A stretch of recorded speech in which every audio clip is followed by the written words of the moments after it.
Anima Hablando. Ahora tengo aquí conmigo a Guillermo Navarrete, ladridos por él. Muy bien, así me gusta, qué maravilla. Guillermo, bienvenido al programa y gracias de verdad por estar aquí. Un placer, Xiomara. Para aquellos que no conocen a Guillermo Navarrete, que lo dudo con los panchos, como decimos en Venezuela, Guillermo es nutricionista, es español, es de verdad que influye bastante y positivamente a las personas que quieren entender un poco más sobre nutrición humana. Y quiero conversar contigo sobre este tema, Guillermo. Hay muchos mitos y realidades con respecto a la nutrición. Lo número uno, proteína. La proteína vegetal prácticamente no es suficiente para el cuerpo humano para vivir de manera óptima. ¿Qué dices tú al respecto sobre este tema? Bueno, es indudable que hay aminoácidos, que al fin y al cabo las proteínas son conjuntos de aminoácidos. En función de qué tipo de aminoácidos hay en la proteína se llama de una manera o de otra.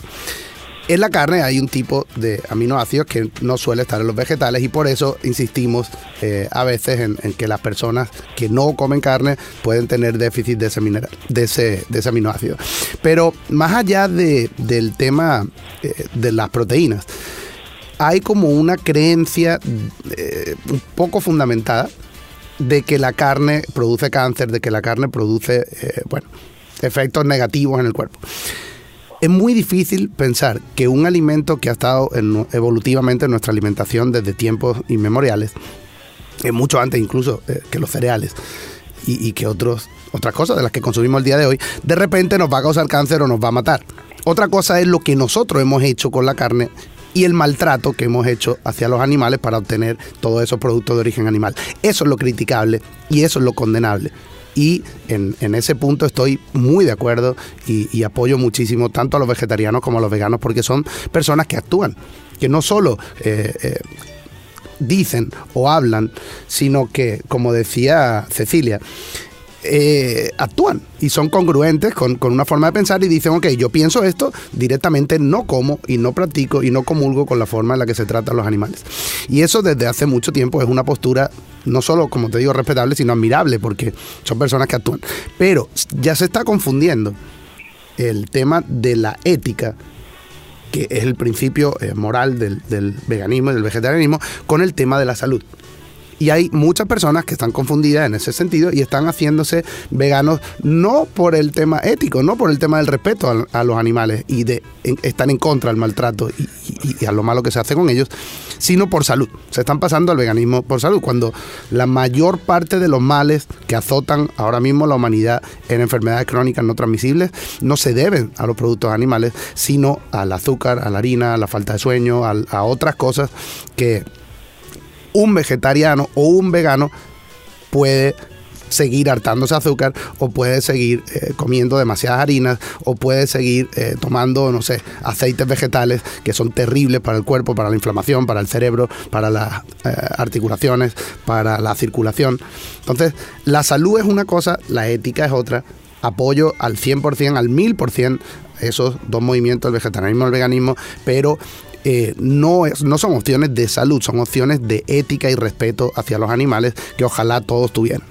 Yo voy a interrumpir un segundo y quiero que Cecilia, a partir de ahora, por favor, te involucres también en la conversación. Queremos hablar sobre los dos puntos de vista para que tomemos, al final esto no es un tema de pelearnos o de discutir, sino de tomar una decisión informada basada en los argumentos de cada uno de los doctores que tengo aquí como invitados el día de hoy. Yo particularmente como vegetariana que soy, me encanta que cada vez que voy al médico realmente no tengo un nivel bajo de proteína, o sea que yo soy de las que por testimonio puedo decir que no hay un problema de proteína. Yo creo que el problema siempre está en que no sabemos balancear los alimentos y los que no comemos carne empezamos a embasurarnos, a comer comida chatarra, porque no encontramos cómo compensar. Claro. Esa es mi realidad, ¿no? Cecilia, tú como vegetariana, ¿cómo lo ves? Hay varias cosas que me gustaría decir en cuanto al comentario de Guillermo.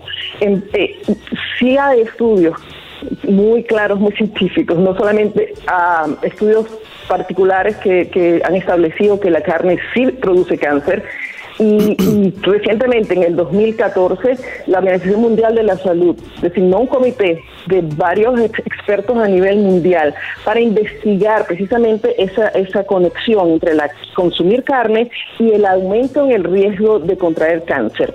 La conclusión, y estuvo en todas las noticias, me imagino que los oyentes lo escucharon, muchos lo escucharon y se hicieron los locos porque no quieren dejar la carne porque les gusta el sabor, y eso es una decisión personal de cada quien.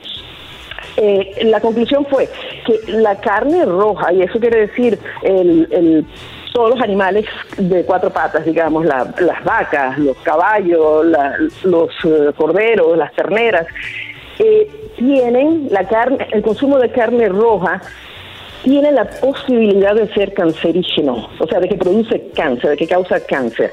Las carnes procesadas, es decir, todas las carnes que han sido puestas en perros calientes o jamón o embutidos, ese tipo de cosas, son cancerígenas.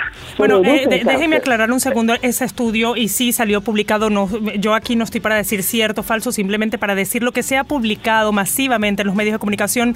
Y Cecilia se refiere a un estudio que en el año 2016 la Organización Mundial de la Salud publicó y que puso a las carnes procesadas, por ejemplo, como las tocinetas, las salchichas, en la misma categoría de productos cancerígenos, por ejemplo, como el cigarrillo, ¿no? Como el cigarrillo, exactamente. Uh-huh.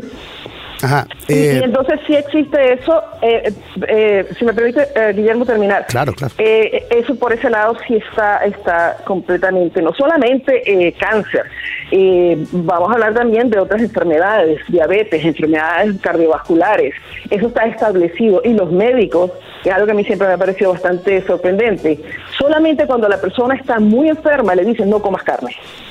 Cuando una persona dice ya se va a morir el corazón o tiene demasiado alto todos los niveles y está grave, entonces ahí el médico decide, vamos a cambiarte la dieta. Bueno, no estoy culpando tampoco a los médicos, tenemos que entender también, y no sé si nuestro público que nos está escuchando tiene este conocimiento.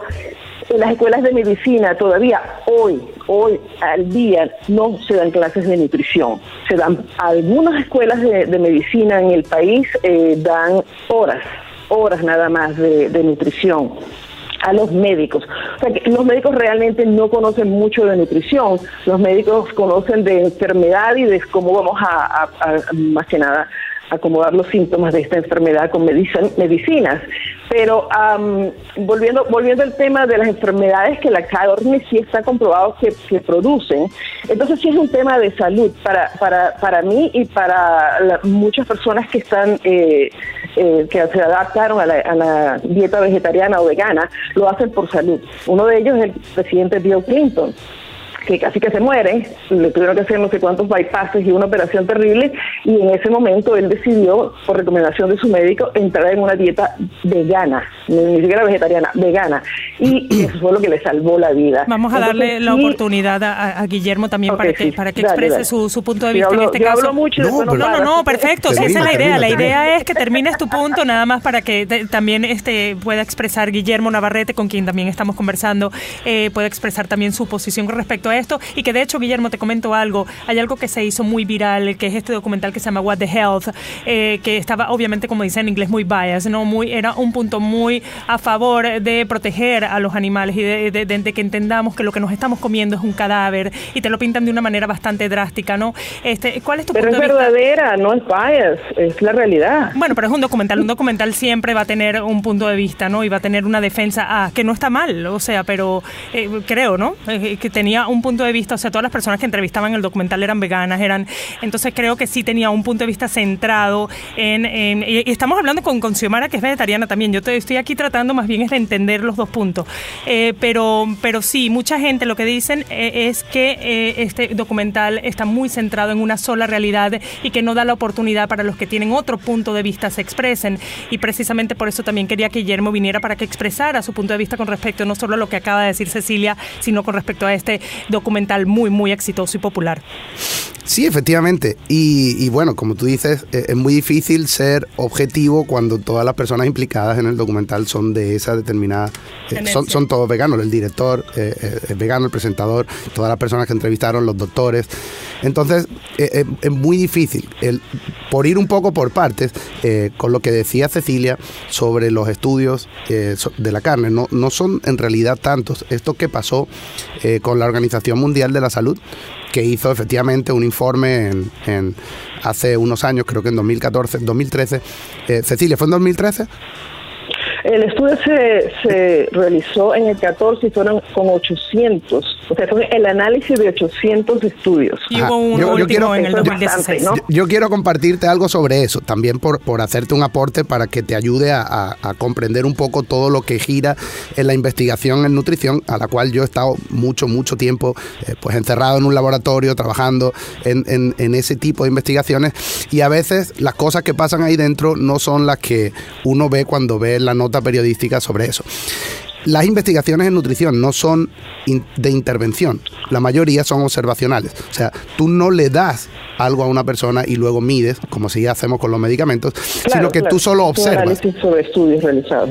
Y los estudios observacionales, que solo observan, dan conclusiones no causales, sino de correlación.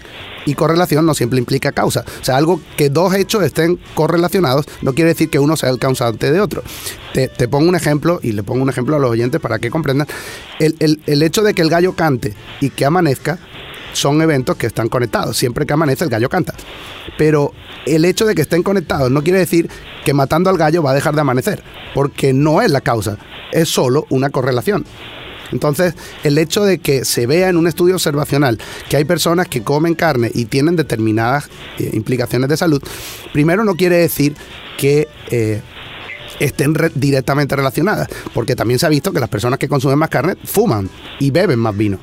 Entonces, el consumo de alcohol, el tabaco, junto con la carne y junto con los componentes no deseables que por culpa de las barbaridades que hacemos con el ganado están en la carne, probablemente tengan una implicación también en eso, o al menos en ese 18% que dijo que tenía de aumento del riesgo ese informe de la Organización Mundial de la Salud. O sea, no es que la Organización Mundial de la Salud dijera que la carne causaba cáncer, sino que las personas que comían más carne tenían un 18% más probabilidad, un 18%, no un 100%, de que tuvieran más incidencia de un tipo de cáncer y no de cáncer en general, como la prensa dijo, que fue el cáncer colorectal. Entonces, bueno, yo vi el informe, perdón que lo interrumpa, pero cuando la Organización Mundial de la Salud coloca a un producto como el cigarrillo y los asbestos en un determinado grupo como que producen, sí causan cáncer, y ahí mismo pone las carnes procesadas, para mí eso está muy claro. Es que en eso estoy totalmente de acuerdo. No pero eso son las procesadas de las personas y se pusieron. Sí. Que eso no, usted lo sabe mejor que yo, eso no funciona así. Pero te estoy dando la razón. Son las carnes procesadas. La incidencia. No las carnes rojas. Una cosa. A las carnes rojas no las pusieron en el mismo grupo que a las carnes procesadas. Estoy total y absolutamente de acuerdo con... También en el grupo de que podría causar cáncer porque no tuvieron suficientes Claro, pero es el mismo grupo en el que está el sol. Es el mismo grupo en el que está el sol. O sea, si por estar en ese grupo no pudiéramos, por implicaciones de salud, comer carne, tampoco podríamos tomar el sol, porque hay cosas que pueden aumentar el riesgo, pero no son causantes. Simplemente es un riesgo. En la vida todo hay riesgo. O sea, conducir un coche, un carro, te aumenta en un 100% las posibilidades de tener un accidente de carro respecto a si no conduces, pero no por eso dejamos de conducir y las carreteras están desiertas. Simplemente uno maneja con cuidado y trata de no tener otros factores que le puedan hacer tener un accidente, como no beber alcohol, no conducir de forma muy veloz, no saltarse semáforos. Ahora vamos a ver algo. Hay muchos riesgos que se han mencionado y los han mencionado claramente ustedes con respecto al consumo de carne, ¿no? Ya sea procesada, carne roja. Y ojo, yo no consumo carne. O sea, soy un pobre ejemplo de las cosas. Pero vamos a ver, pero son pocos. Déjeme terminar ahora el punto, por favorcito. El punto rápido. Para hablar del sol, por ejemplo, si a mí me dicen